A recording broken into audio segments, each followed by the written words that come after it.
So your little child is learning and is experimenting and doing more and more things, especially with fine motor skills. So for your 14 to 24-month-old, I gave you a set of nesting blocks, nesting cups. And so they all fit inside each other. Now we've played this before with just regular cups, right? Where all the cups fit and the child just had so much fun taking them out and putting them back in. But this time, as you know how this game goes, right?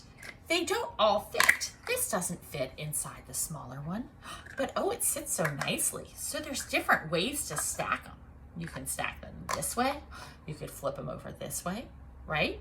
Or if you take the bigger cup and put a smaller one in it, and then try to put the bigger one, then it doesn't fit, right? So your child is figuring out how it goes, and that you have to go with the next smaller one, and the next smaller one, and the next smaller one, to really nest them all together. And so your child has to remember the order, has to comparing sizes, that's a big deal.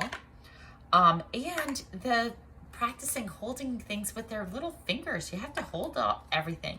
And those connections, that makes permanence.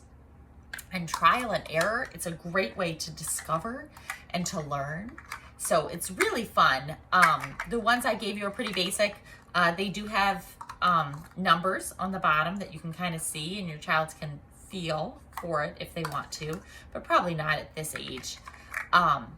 But you can always get fancier ones that are actually like the big size would actually be a cup, and the next size would be a quarter cup, you know, things like that, that are really cool.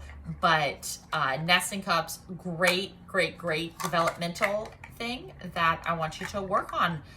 Your brain's child's developing 3D images. So they're figuring out 3D how these things go together.